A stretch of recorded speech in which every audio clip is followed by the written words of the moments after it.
Hey guys, welcome back. If you are still watching, then I congratulate you for not getting sick from all the camera vibration in this video series. I am so sorry about that.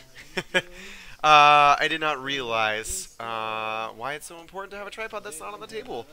So this is a game between Jeff and I. This time I'm playing the Corp, and he is playing the Runner. And it looks like my first turn I am going to do Ice HQ, Ice Remote, and install in the remote. So not a bad turn. Now, I know there's no siphons in here.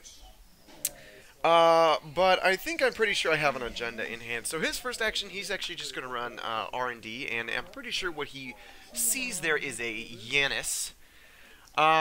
His second action, he's going to go ahead and he's going to go run HQ, so I'm going to go ahead and pop up my wall of static, a pretty good indicator that I've probably got something in there.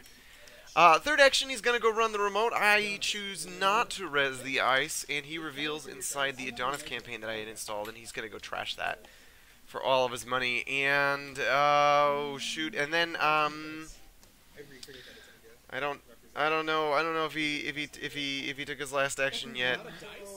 Oh, there we go. Yeah, so in his fourth action, he is going to take a credit. So, Corp side, we're just going to do a Corp draw and draw 3 credits. Now, I did install 3 cards on my first turn, so that means I had 3 remaining in hand, so now I have 4. So, I have at least one more turn where I can just click draw. So it looks like he's going to run R&D again. Looks like it, oh, actually, I'm sorry, that might have been the Yanis. I don't remember what the first one was. Who knows? So he's going to run R&D first click. He's going to see the Yanis. What we see in his hand, we see, looks like a Corroder and some other stuff. So yeah, it looks like he's going to take a credit. He's going to install Corroder. And then for his fourth click, he's going to go ahead and run HQ. So he's going to be spending 2 credits on that Corroder to get through that wall of static. And oh, look at that. He hits the Beal. That's really problematic for my deck because I only have 3 agendas, and so I can win if I score all 3 of them. I can just win by fast advancing if I score all 3 of them, but whatever. So there's probably, you know, not much I'm going to do about HQ at this point. So I'm going to go ahead and ice up R&D and just take 2 credits, putting me at, what, 7, I think. Oh my gosh, look at that table shake. Alright, looks like Runner is going to draw for his first action. Now notice he has 0 credits right now, so drawing... I believe that puts him at 6 cards. Draws again, that puts him at 7 cards. This doesn't seem like a very good move, but he plays an easy mark, which takes him from 0 to 3 credits. So pretty clever move, I have to say. And then for his fourth action, he's going to go ahead and install a Public Sympathy. Oh, so back to Corp side, we've got Corp Draw, and... we've got the wall of static. I got 8 credits, so I could probably protect my remote and protect my central. Looks like I'm just going to go Ice HQ, do a little bit more prep work probably.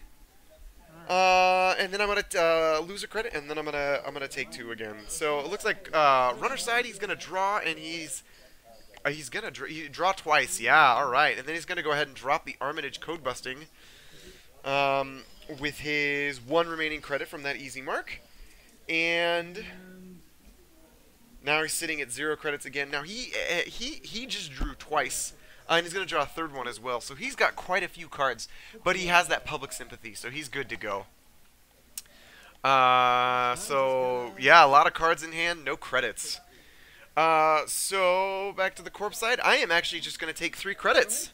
So boom, I've got what, 11 credits on the table right now. Now I have 11 credits. He saw a Yanis off of R&D, so he's probably thinking, what I'm trying to do is build up enough money for my Yanis here, which I might be doing. I honestly don't remember what I'm doing. We'll see what I do. So Runner side, it looks like Jeff did a draw, and then he took 2 credits, and for his fourth action, he's going to take 2 more credits again. So Corp side, we are going to Corp draw.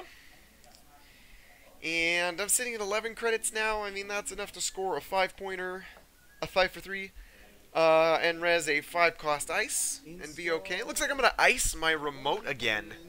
Oh, and okay, ice, and I'm going to take 2 credits. So I did get burned in a previous game this tournament by getting inside jobbed I mean, there aren't account siphons, but there are inside jobs. So it looks like Jeff is just he's going to draw, and then he's gonna take two, and then take two for his third click, and I don't think he's decided here what he's gonna do for his fourth click, but he's just getting himself built up a little bit. Okay, there we go, and easy mark for his last one. So he's probably just got cards to burn, and he's just building up cash so he can threaten that remote, which is a really wise move. So basically, it feels pretty difficult for me to feel safe scoring that remote, knowing every deck is probably running Crypsis. Unless I've just got some crazy taxiness. I mean, I guess he's got like 11 or 12 credits at this point, so... I mean, you know, if one of my ice over there is a barrier... you know, who knows. Oh! Great, what did I do? Oh, alright, there we go. First action, I'm going to go and Oversight AI, put an Oversight AI on my Yanis over R&D. And then I'm just going to take 2 credits. So that's great. That basically got my Yanis up a lot cheaper. And also note that that's what that was over R&D this whole time. It was a Yanis. I couldn't even afford to res it. So that's great. That was a good bluff, I guess. Then I'm just gonna, I'm gonna Oversight, take 2 credits. So it looks like Jeff, for his first action, is gonna take 2 off of the Armitage. And I mean, he's still got a lot of pressure on that remote there. I mean, he can't get into R&D, but he can still get into the remote with his money. He's probably feeling like he wants to do something at this point. So it looks like his second click, he is going to install a Femme Fatale, and he's going to throw that Femme token onto the Yanis. So that costs him 9, and he has 6 remaining. Now, the interesting thing about Oversight AI and the Femme bypass ability is that the Yanis has 4 subroutines, so Femme has to pay 4 credits to bypass it. But it doesn't count as breaking the subroutines, and Oversight AI trashes the ice when you break all 4 subroutines of the ice that it has rezzed. But in this case, he's just bypassing, so he's going to have to keep paying 4 every single time he wants to run that. So he's going to run R&D as his third click and pay 4 to bypass the Yanis. And looks like he hits the Vitruvius. Oh no, that's 2 of my... Well, that's fine actually. I can't really go for the only fast advance route once one of my 2-3s has been taken. And then here I tell him that was his last click, but I was actually incorrect about that. I'm sorry, Jeff. I argued that his last click was to make a run, and I am fairly certain after reviewing this video that I was wrong about that. So it looks like for the corpse side, I'm thinking about installing over R&D just to give it a little bit more protection. I mean, we're at game point. If he gets one more agenda, he wins. So it's not really looking very good for me, unfortunately. I still have all that money, so it looks like I'm just going to go for the install advance. And what's interesting about this move is if he wants to run R&D, he needs to take 2 credits, make a run, and do something else on R&D. And he's got very little money. He's got the Femme token on R&D, so if I've got like a strong code gate, like an Enigma or something on my remote, I mean the chances of him being able to get in there are probably about as good as they're ever gonna be. So I think he drew for his first action here. And look at those grumpy cat eyes, those big white grumpy cat eyes staring you down. So it looks like he's gonna okay, so yeah, he's gonna draw, and then he's thinking about if he's gonna take credits here. He's not really sure. He hasn't decided whether or not he's gonna run the remote or not. He can get into R&D, and I think that's what he's gonna do for his final action here. So yeah, he's gonna run R&D. He's gonna pay 4, and hope he top decks the agenda. Looks like he didn't get it though. So that's great for me. That is excellent, excellent, excellent. Buys me 1 more turn before I lose. Baller. So it looks like instead of scoring whatever that is, if that's an agenda, it looks like I'm not. Instead, I'm just going to go ahead and install over R&D, and then I'm gonna take 2 credits for my turn. So that might indicate, Jeff, that what I have over there is like a Junebug or some kind of trap.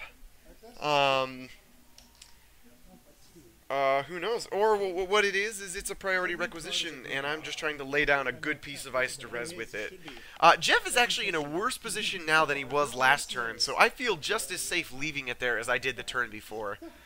So it looks like he's going to draw 2 cards for his first 2 actions, and then take 2 credits for his next 2 actions. And it looks like he's discarding a Access to Global Sec and a Surge. Cool. Oh, you drew twice and took 2 more. Okay. And yeah, he ends the turn with 2 credits. So I'm gonna do my corp draw, and then I'm gonna advance that remote 3 times. And it's a priority requisition. Boom! And I'm gonna use that to res a. That is a Hadrian's Wall.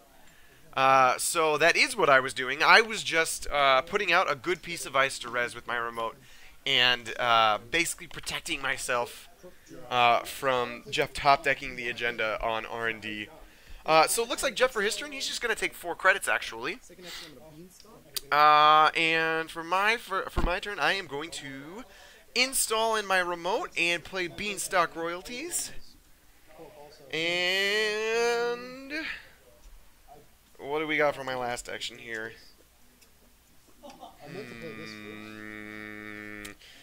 I don't even know how many cards in my hand, so I can't tell you how good of a move it is to draw a card. Now remember, these games only go to 6 points, so like I said, Jeff is at game point. If I score a 3-point agenda, I'm also at game point. So the game is very, very close now. So it looks like Jeff, for his first action, is going to play Sure Gamble. That explains why he drew up to 6 the previous turn. And he's going to install a Morning Star. Doesn't get through Hadrian's. Wowzers! So that is the counter to the Hadrian's Wall. Now the Morning Star is only strength 5, and the Hadrian's Wall is strength 7. So he needs to either get some data suckers or some personal touches on that Morning Star. So it looks like for his third action he's going to take a credit, and for his fourth action he's going to place personal touch on the Morning Star.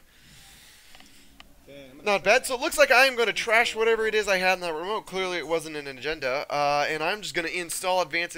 He's got no money. I am probably pretty certain that what I have in that remote is some kind of end the run code gate, because he's got all of his breakers out now. It looks like Jeff, for his first action, he's going to draw, and we can see that was a magnum opus there. So I'm sure he's been just dying to get that with all of his clicking for credits this game. But in draft, you might only have 1 copy of a card in your deck, so you can't really depend on it. So he's going to draw, take a credit, and then run R&D. But I am now informing him he can't run R&D because his Morning Star is only strength 6 with the personal touch, and he believed that the personal touch increased his strength by 2, but it is only 1. So he's 1 strength short of being able to get into the Hadrian's Wall. So he's not going to do that for his 4th click. Instead, which actually, he was just going to run and take the brain damage on the Yanis is what he was going to do. So he's going to break the Hadrians and brain damage through the Yanis, and let all the subroutines fire. And then hope he just top decks the winning agenda, because he's probably fairly certain at this point that what I have in that remote is an agenda. So it looks like his 4th click he's going to run HQ instead, and I'm going to go ahead and res a Chum, which doesn't actually do anything because the Chum just increases the strength of the Wall of Static to 5. But why not? And what do we got here? All Grumpy Cats, and looks like a Wall of Thorns. Glad I did not install that, seeing how he had a Morning Star. So that's excellent for me. So it looks like I am just gonna triple advance and score priority rec for the win. And it looks like what I had over there was a Ouroboros. I'm guessing probably the other ice was it was a Roto turret. Oh man, I was not safe at all, and I thought I was.